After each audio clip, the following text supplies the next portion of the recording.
시작. 또 내 이웃을 사랑하고 너의 원수를 미워라 하였다는 것을 너희가 들었으나 나는 너희에게 이르노니 너희 원수를 사랑하며 너희를 박해하는 자를 위하여 기도하라.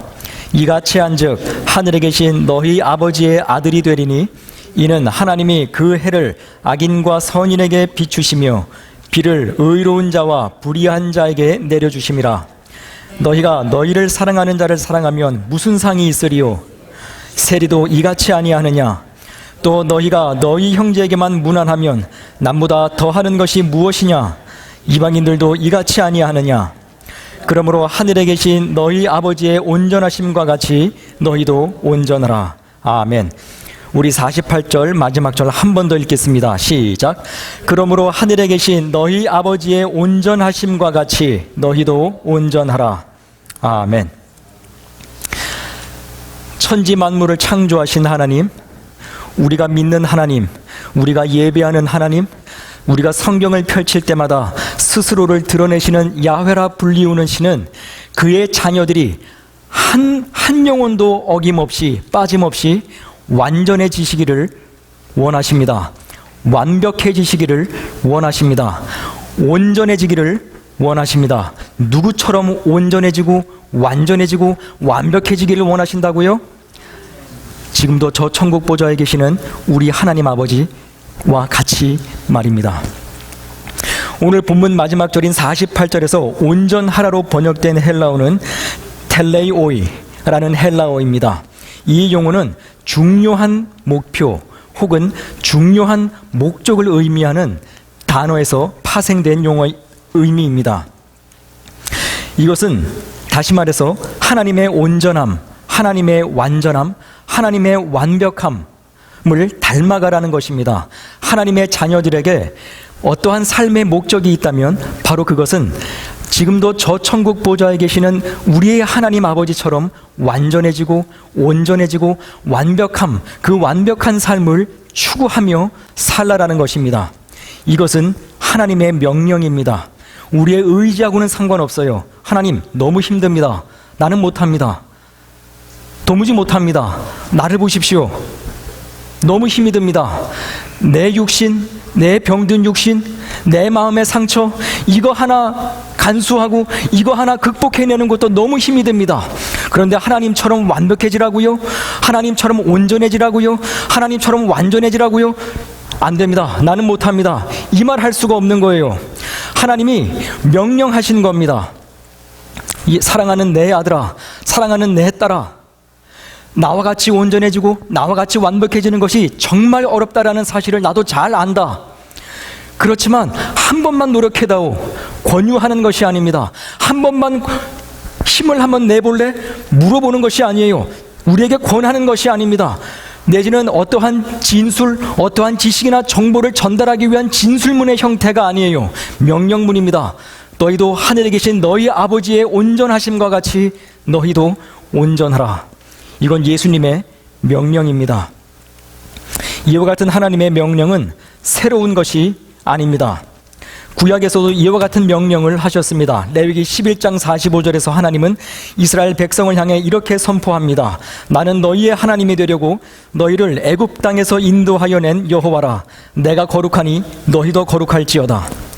이제 막 애굽 땅에서 탈출한 이스라엘 백성들, 이제 시내산에서 이제 한숨 돌리려고 하는 그 이스라엘 1세대 백성들을 향해서 하나님이 이렇게 선포합니다.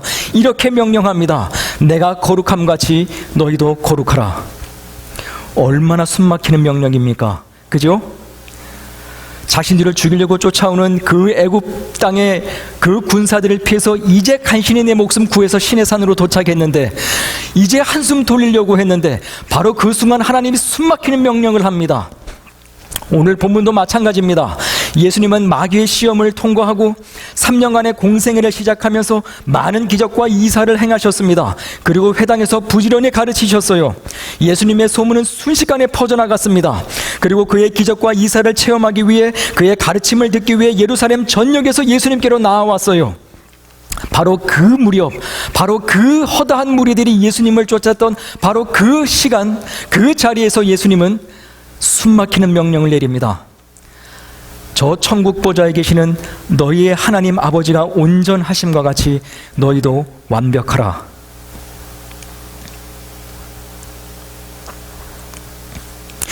오늘 본문에서 예수님의 명령을 들은 그 허다한 무리들의 마음은 어떠하였을까요?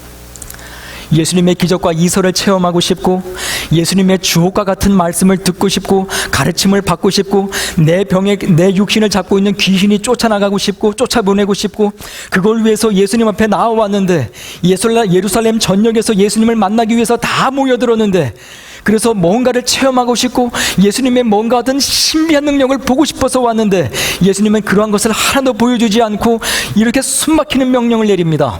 그때 그 허다한 무리들, 그 예수님을 쫓았던 그 무리들의 마음은 어떠하였을까요?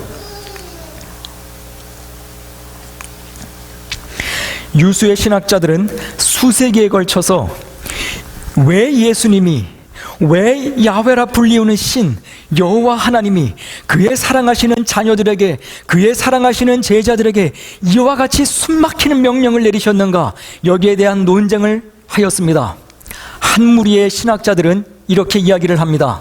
왜 하나님이 그와 같은 명령을 내리셨냐고? 왜냐하면 그와 같은 명령을 내리셨을 때 하나님이 사랑하는 자녀들, 하나님이 사랑하시는 예수님의 제자들은 그 말씀에 순종할 수 있고 지킬 수 있는 능력을 미리 주셨기 때문이야. 자유의지를 미리 주셨기 때문이야. 그래서 이와 같은 명령을 내리신 것이야. 만약에 하나님이 그 말씀에 순종할 수 있는 능력을 주시지 않았다면, 자유의지를 주시지 않았다면 하나님은 불공평한 것이야. 반대편에서 그 이야기를 듣고 있는 다른 유수의 신학자들이 이야기를 합니다. 아니야, 하나님이 그와 같은 명령을 주신 이유는 우리 주 예수 그리스도께서 그의 사랑하는 제자들에게 그와 같은 명령을 주신 까닭은 도무지 할 수 없는 그의 자녀들, 도무지 그렇게 닮아갈 수 없는 그의 제자들이, 그래, 정말 하나님의 은혜 없이는, 정말 하나님의 도우심 없이는, 정말 하나님의 크신 도우심 없이는 할 수 없는 것이지, 그 은혜를 고백하라고, 그 은혜에 의지하라고 그 말씀을 주신 것이야, 그 명령을 주신 것이야, 이렇게 주장을 합니다. 야훼라 불리우는 신의 명령을 직접 들은 이스라엘 백성들이 그 자리에서 그 하나님이 자신들을 출애굽시켜 놓고 이와 같은 명령을 주신 이유가 무엇일까, 이런 고민을 했을까요? 예수님 앞에 모인 그 예루살렘 각지에서 모인 수많은 무리들이 예수님이 너희들의 아버지, 지금도 저 천국 보좌에 좌정하고 계시는 그 아버지가 완벽하심과 같이 너희도 완벽하라, 이 말씀을 주셨을 때 거기에 모인 무리들이, 왜 예수님이 나에게 이 말씀을 하실까, 왜 나에게 이 명령을 주실까, 그 까닭이 무엇일까, 이 고민을 하였을까요? 했을 수도 있고 안 했을 수도 있습니다. 이러한 신학적 논쟁을 했느냐 안 했느냐가 오늘 본문의 핵심은 아닙니다. 핵심은 이미 주어진 하나님의 명령, 이미 주어진 예수 그리스도의 명령을 어떻게 순종하는가입니다. 저는 이 본문을 묵상할 때마다 늘 이 고백을 합니다. 하나님, 예수님, 저는 도무지 안 되는 존재입니다. 저는 도무지 하나님처럼 완벽해질 수가 없는 존재입니다. 온전해질 수 없는 존재입니다. 완전해질 수 없는 존재입니다. 성호 엄마가 조금만 내 심정을 건드려도, 내 성격을 건드려도 불같이 화를 내는 그렇게 연약한 존재입니다. 불완전한 존재입니다. 이런 제가 어떻게 원수를 사랑합니까? 어떻게 제가 제 오른뺨을 때린 사람에게 제 왼뺨까지 돌려댑니까? 어떻게 나에게 박해하는 자를, 나를 핍박하는 사람을 위해서 축복합니까? 예수 그리스도의 이름으로 축복하고 기도합니까? 하나님, 저는 도무지 그러할 수 없습니다. 어떻게 하면 하나님처럼 완벽해질 수 있습니까? 이 고백을 합니다. 사랑하는 성도 여러분, 어떻게 해야 우리가 예배하는 하나님, 성경을 통해서 스스로를 나타내시는 하나님처럼 완전해질 수 있을까요? 어떻게 이 말씀에 순종할 수 있을까요? 오늘 본문은 이에 대해서 뭐라고 증거하고 있습니까? 다 같이 오늘 본문 말씀 43절에서 45절을 다시 한번 읽겠습니다. 오늘 본문 말씀 43절에서 45절입니다. 다 찾으셨으면 우리 한 목소리로 읽습니다. 시작. 또 내 이웃을 사랑하고 너 원수를 미워하라 하였다는 것을 너희가 들었으나 나는 너희에게 이르노니 너희 원수를 사랑하며 너희를 박해하는 자를 위하여 기도하라. 이같이 한즉 하늘에 계신 너희 아버지의 아들이 되리니 이는 하나님이 그 해를 악인과 선인에게 비추시며 비를 의로운 자와 불의한 자에게 내려주심이라. 어떻게 한즉 하늘에 계신 너희 아버지의 아들이 된다고요? 맞습니다. 네 원수를 사랑하며 너희를 박해하는 자를 위하여 기도하라. 지금 우리 예수님은 내 삶을 독수리처럼 훨훨 날고 있던 내 삶을, 성공 가도를 달리고 있던 내 삶을 요 모양 요 꼴로 만든 그 사람을 사랑하라고 말씀하고 있는 겁니다. 너무나도 하나님 앞에 신실하게 살아가고자 열심히 애를 쓰고 있는 우리들을 박해하는 사람들, 우리를 핍박하는 사람들, 조롱하는 사람들, 희롱하는 사람들을 향해서 주 예수 그리스도의 이름으로 마음껏 축복 기도하라고 말하고 있는 겁니다.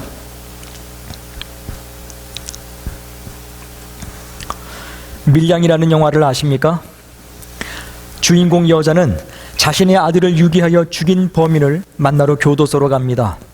그를 만나 용서하겠다는 말을 전하기 위해서였습니다. 그 범인과 마주한 여주인공은 말합니다. 예수님의 사랑으로 당신의 죄를 용서하기 원합니다. 그런데 범인은 온화한 얼굴로 자매님, 이미 내 죄는 내가 예수 그리스도를 믿음으로 다 사하여졌습니다 라는 말로 천연덕스럽게 이야기를 합니다. 여기에 주인공 여자는 넋을 잃고 맙니다. 결국 주인공 여자는 그 범인을 용서하지 못합니다. 심지어 그 범인을 용서했다고 하는 하나님, 용서했다고 하는 예수님마저도 용서하지 못합니다. 그리고 마음껏 죄를 짓습니다. 이 영화는 한 가지 흥미로운 점을 보여줍니다. 이창동 감독은 이 영화에 등장하는 모든 사람들을 불완전한 존재로 묘사합니다. 피해의식과 열등감으로 똘똘 뭉친 여자 주인공. 그래서 자기 자신을 과시하기 바빠요.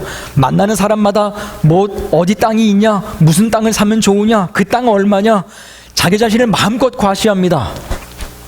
주인공 남자는 자기가 좋아하는 여자를 만나기 위해서 예수 그리스도의 보혈의 피의 능력이 있건 말건 상관하지 않아요. 교회에 가서 열심히 헌신합니다. 봉사해요. 왜요? 그곳에 가야 자기가 짝사랑하는 여자를 만날 수 있기 때문에, 그래야 한마디라도 더 걸 수 있기 때문에, 그래서 교회에 나갑니다. 자신을 유혹하는 여자 주인공에 넘어가서 성범죄를 저지른 교회 장로도 나타납니다. 자신의 손으로 주인공 여자의 아들을 유괴하고 자신의 손으로 그 아들을 죽여놓고선 그 모든 죄를 예수 그리스도를 믿음으로 그 보혈의 피로 다 씻어주었다고 천연덕스럽게 이야기하는 범인도 등장합니다. 이와 같은 인물들의 면면을 보면 꼭 우리와 같은 불완전한 모습을 갖고 있습니다. 이런 내가 정말 원수를 사랑하면 저 천국 보좌에 계시는 내 하나님 아버지처럼 완전해질 수 있을까요? 이렇게 불완전하고 이렇게 불완벽하고 이렇게 불온전한 우리가 나를 해코지하고 나를 왕따시키고 나의 흉을 보고 끊임없이 나를 조롱하고 희롱하는 사람들을 위해서 기도하면 하나님의 아들이 될 수 있을까요? 오늘 본문에서 예수님이 전하고자 하는 메시지가 특정한 행위를 통해서 너희들의 존재가 하나님의 아들을 일하는 존재로 변화될 수 있다고 가르칩니까? 그걸 전하는 것이 오늘 본문의 핵심입니까? 그렇습니까? 도무지 불완전해서 이 말에 솔깃하고 저 말에 솔깃하는 우리가 우리의 원수를 사랑하고 우리에게 해코지하는 사람들을 위해 기도하면 구원의 뿌리요 산성이요 바위이신 하나님처럼 온전해질 수 있다고 가르치는 것이 오늘 본문의 핵심입니까? 그걸 예수님이 가르치고 있는 겁니까? 만약에 48절이 없이 47절에서 끝이 났다면 우리는 이론의 여지가 없습니다. 우리는 그 말씀에 순종해야 합니다. 우리는 행위를 통해서 우리의 존재가 변화될 수 있는 겁니다. 우리가 우리를 핍박하는 원수를 축복함으로써 우리는 비로소 하나님의 아들이라는 존재의 칭호를 얻을 수 있게 되는 겁니다. 우리가 우리의 삶을 이 모양 이 꼴로 만든 원수를 사랑할 때 그 행위를 통해서 우리의 불완전한 존재는 하나님의 아들처럼 완전해질 수 있는 존재가 되는 것입니다. 언제요? 예수 그리스도께서 48절을 말씀하지 않았다면, 48절을 언급하지 않았다면 우리는 이론의 여지가 없습니다. 원수를 사랑해야 하며 우리를 박해하는 자를 축복하고 기도해야 합니다. 그걸 통해서 우리의 존재는 변화될 수 있습니다. 그러나 우리 다 같이 48절을 한 목소리로 읽겠습니다. 시작. 그러므로 하늘에 계신 너희 아버지의 온전하심과 같이 너희도 온전하라. 누구의 온전하심 같이 온전하라고요? 아버지처럼. 여기서 묻겠습니다. 우리가 예배하는 하나님, 우리가 믿는 하나님은 어떻게 온전해지셨습니까? 어떻게 완벽해지셨습니까? 어떻게 완전해지셨어요? 우리 하나님이 천지로 말씀 하나로 온 우주 천지 만물을 창조하고 난 다음에 하나님이 완벽해지셨습니까? 하나님이 우리 인간을 창조하시기 전에는 외롭고 쓸쓸하고 그의 하나님의 하나님 되심을 유지하기 위해서 뭔가가 필요한 존재였는데, 하나님의 그의 능력으로 온 천지 만물을 창조하고 나신 이후에 비로소 하나님이 완벽해지셨습니까? 외로운 존재가 아니 되었습니까? 온전해지셨어요? 완전해지셨습니까? 성경이 그렇게 말하고 있어요? 그렇죠? 아닙니다. 성경은 끊임없이 이렇게 선포하고 있습니다. 창세기 1장 3절에 뭐라고 증거합니까? 하나님이 빛이 있으라 하심에 빛이 있었고 그 빛이 하나님의 보시기에 좋았더라. 하나님은 말씀하시고 하나님이 말씀하시되 역사가 일어납니다. 사건이 일어납니다. 그리고 하나님은 자신의 말씀으로 이루어진 사건을 보았을 때 기뻐하십니다. 그리고 이러한 하나님의 모습은 창세기 1장을 가득 메우고 있어요. 하나님의 말씀하시면 그 즉시로 사건이 발생합니다. 그리고 그 사건이 발생했을 때 우리 하나님은 마음껏 기뻐하세요. 왜요? 하나님의 온전함을, 하나님의 완벽함을, 하나님의 완전하심을 있는 그대로 그 모든 우주 만물이 반영했기 때문에 그렇습니다. 그래서 바울 사도는 로마서 1장 20절에서 이렇게 선포합니다. 창세로부터 그의 보이지 아니하는 것들 곧 그의 영원하신 능력과 신성이 그가 만드신 만물에 분명히 보여 알려졌나니 그러므로 그들이 핑계하지 못할지니라. 그렇습니다. 지금도 살아계신 하나님, 우리 예수님이 오늘 본문 말씀을 통해서 말씀하신 온전하신 하나님, 완전하신 하나님, 완벽하신 하나님은 이 천지 만물을 말씀 하나로 지었기 때문에 완벽해진 것이 아닙니다. 그의 능력을 말씀으로 이루었기 때문에 그 행위로 그의 존재가 온전해진 것이요, 그의 존재가 완전해진 것이 아닙니다. 우리 하나님은 완전합니다. 우리 하나님은 온전합니다. 이 말 뜻은 하나님 존재 자체가 완전하다라는 거예요. 하나님의 하나님 되심을 위해서 하나님의 창조하신 모든 피조물들 가운데 어떠한 도움도 필요하지 않는다라는 겁니다. 우리 하나님은 우리 하나님 되심을 유지하기 위해서 하나님이 말씀으로 창조한 모든 피조물들로부터 어떠한 도움도 필요하신 분이 아니라는 거예요. 우리 하나님이 하나님 되시기 위해서, 우리 하나님이 하나님 되심을 유지하기 위해서 공기가 필요합니까? 태양이 필요합니까? 햇살이 필요합니까? 바람이 필요합니까? 우리처럼 옷이 필요합니까? 구두가 필요합니까? 뭐가 필요해요?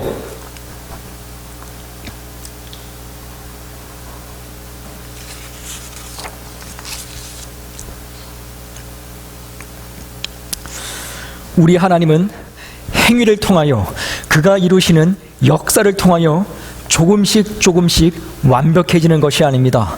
저 하버드 디비니티 스쿨에서 하드손 교수가 가르치는 것처럼 우리 하나님은 이 세상이 조금씩 발전할 때마다 그의 지식이 조금씩 늘어나는 것이 아닙니다.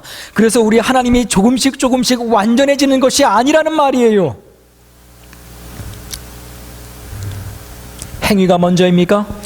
우리 예수님이 원수를 사랑하라, 너희를 박해하는 자를 위하여 기도하라, 그리고 너희 하나님이 완전하심과 같이 너희도 완전하라, 이 말씀이 행위를 강조한 겁니까?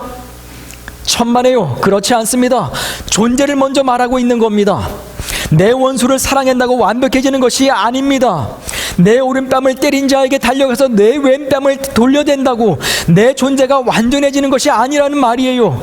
내가 내 이웃을 향해서 너는 나가라, 너는 별 볼 일 없는 놈이야, 너는 여기에서 쓸모없는 놈이야, 너 하나 없어도 우리 교회 잘 굴러간다, 이런 말을 하지 않는다고 해서 그래, 너도 우리 교회에 꼭 필요한 존재야, 너도 하나님의 몸의 지체의 일부야, 이렇게 위로하고 이렇게 축복해 준다고 해서 내 존재가 하나님의 아들이 되는 게 아니라는 겁니다. 내 삶에서 내가 성범죄를 한 번도 저지르지 않아요. 하나님이 나에게 주신 배우자 외에 내가 성범죄를 한 번도 저지르지 않았습니다.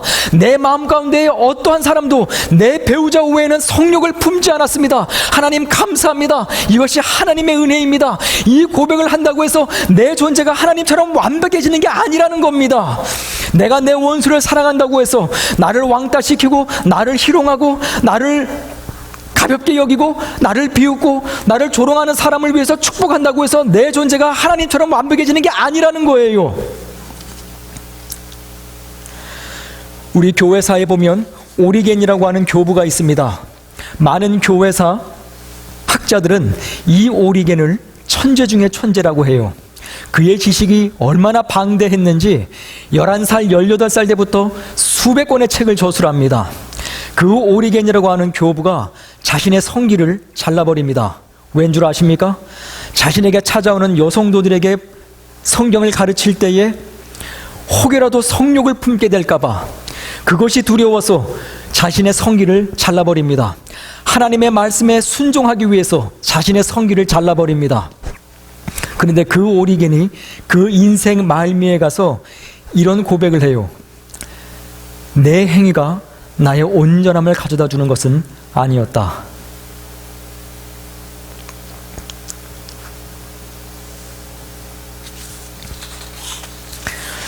우리 예수님의 명령에 순종하고 싶으십니까?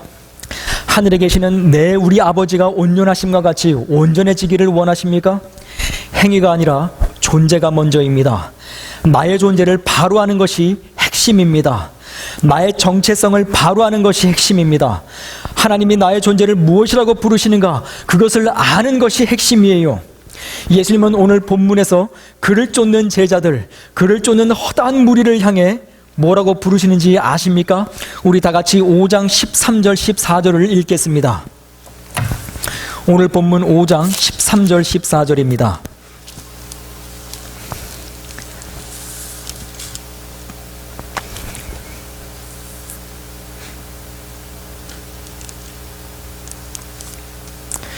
오늘 본문 13장 14절입니다. 찾으셨으면 우리 한 목소리로 읽겠습니다. 시작. 너희는 세상의 소금이니 소금이 만일 그 맛을 잃으면 무엇으로 짜게 하리요? 후에는 아무 쓸데없어 다만 밖에 버려져 사람에게 밟힐 뿐이니라. 너희는 세상의 빛이라. 산 위에 있는 동네가 숨겨지지 못할 것이요. 지금 예수님이 그의 제자들에게, 그를 쫓는 허다한 무리들에게 뭐라고 부르고 있습니까? 너 베드로야, 너 야고보야, 너 요하나, 너 빌리바, 너 나다나엘아. 지금 이걸 부르고 있어요. 너희는 세상의 빛이라, 너희는 세상의 소금이라. 지금 예수님이 자신을 쫓아온 그 허다한 무리들에게, 자신의 제자들에게, 그 제자들을 향해서 이렇게 부르고 있는 겁니다. 너희는 세상의 빛이요, 너희는 세상의 소금이라. 이 선포를 하고 있는 겁니다. 예수님의 선포에 귀를 기울이십시오. 왜 내가 천국에 계시는 아버지처럼 온전한 삶을 살지 못하는지 아십니까? 능력이 없어서가 아닙니다. 지혜가 모자라서가 아닙니다. 지식이 없어서가 아닙니다. 어떠한 것도 없어서가 아니에요. 오직 예수님의 선포가 아닌 세상의 소리에 귀를 기울이고 있기 때문에 그렇습니다. 우리 세상은 하나님의 자녀들에게 이렇게 이야기를 합니다. 너는 루저야, 너는 실패자야, 너는 네 친구들이 직장에 가서 저렇게 승진할 때 너는 왜 요 모양 요 꼴로 있니? 너는 네 친구들이 지금 이 대학교를 졸업하고 저 좋은 직장에 들어갈 때 너는 왜 이렇게 이러고 있니? 너는 네 친구들이 이렇게 열심히 일을 해서 돈을 벌어서 수많은 돈을 저축해서 많이 있는데 너는 왜 지금 이렇게 살고 있니? 세상은 우리를 향해서 끊임없이 이렇게 부릅니다. 너희는 루저야, 너희는 이 세상의 실패자야, 이렇게 말을 하고 있습니다.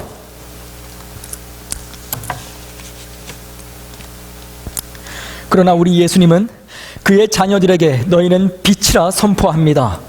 하나님은, 우리 예수님은 그의 제자들에게 너희는 누가 뭐라 해도 이 세상이 너희를 무엇이라고 규정하고 무엇이라고 부른다 하더라도 너희는 세상의 소금이라고 선포합니다. 나의 존재가 세상의 빛이요 세상의 소금이라는 존재를 알 때 비로소 우리는 우리의 뺨을 때리러 온 사람에게 어떻게 하면 내가 그 사람에게 복수를 할까, 그 고민을 하지 않게 됩니다. 왜요? 그 사람에게 복수하는 것보다 더 중요한 일이 무엇인지 알기 때문에 그렇습니다. 내 어머니를, 내 아버지를 못 살게 구는 원수, 어떤 우리 집안에 큰 해를 입힌 원수, 그 원수가 설령 내 앞에 찾아온다 해도, 내 삶을 요 모양 요 꼴로 만든 내 원수가 지금 내 앞에 찾아온다 해도 그 원수에게 어떻게 복수를 할까, 어떻게 하면 속 시원하게 복수를 할까, 이 계획을 세우지 않는다는 겁니다. 이 생각을 하지 않는다는 거예요. 왜요? 그것보다 더 중요한 일이 있기 때문에 그렇습니다. 나는 세상의 빛이요 나는 세상의 소금이기 때문에 나는 그 중요한, 그 복수보다 더 중요한 일을 알고 있기 때문에 그렇습니다. 나를 괴롭히고 나를 왕따시키고 끊임없이 나를 조롱하고 희롱하는 사람들에게 복수할 필요가 없는 겁니다. 왜요? 그것보다 더 중요한 일, 하나님이 나에게 하라고 하신 일이 있기 때문에 그렇습니다. 예수님이 나를 세상의 빛이요 세상의 소금이라고 부르셨기 때문에 나는 그 존재에 맞는 행위가 무엇인지 알기 때문에 비로소 나는 거기에 휘둘리지 않기 때문에 그렇습니다. 나의 존재, 나의 정체성을 바로 아는 것, 이것이 완전한 삶, 온전한 삶, 완벽한 삶을 사는 것의 시작인 것입니다. 우리는 세상의 소금입니다. 우리는 세상의 빛입니다. 저는 인생에 얼마나 많은 실수를 하며 살아왔는지 모릅니다. 그 실수가 얼마나, 그 실수를 돌아볼 때마다 얼마나 제 얼굴이 화끈거리는지 모릅니다. 그래서 오늘 말씀을 보면 도무지 이 말씀을 이룰 수 없을 거라는 생각이 들어요. 도무지 자신이 없습니다. 그러나 이런 내 자신을 가리켜서 우리 주 예수님이 너는 세상의 빛이요 너는 세상의 소금이라는 그 말씀에 귀를 기울입니다. 그리고 그 말씀의 귀를, 그 선포에 귀를 기울이고 싶습니다. 이런 나를 가리켜서 세상의 빛이라고 하신 예수님의 음성에 귀를 기울이고 싶습니다. 사랑하는 성도 여러분, 예수님은 우리를 세상의 빛이요 또한 세상의 소금이라고 부르고 계십니다. 오늘 하루 이 사실을 기억하시기 원합니다. 그래서 설령 나를 핍박하는 사람들, 내 삶을 요 모양 요 꼴로 만든 내 원수, 내 오른뺨을 때린 사람, 설령 그 사람들이 있다 하더라도 그 사람들을 향해서 어떻게 복수할까, 어떻게 속 시원하게 그 사람을 복수할 수 있을까, 더 성공할까, 그 사람들보다 더 큰 사람이 될까, 더 많은 돈을 벌까, 이러한 생각보다 하나님이 나에게 하라고 하신 그 일, 나에게 세상의 빛이요 세상의 소금이라는 그 존재를 불러주실 때에 하나님이 나에게 주신 그 일, 그 존재로서의 삶을 사는 그것이 무엇인가를 더 생각하고 그것을 위해서 더 추구하는 그러한 삶을 살기를 우리 주 예수 그리스도의 이름으로 축복합니다. 우리 다 같이 이 시간 기도하기 원합니다.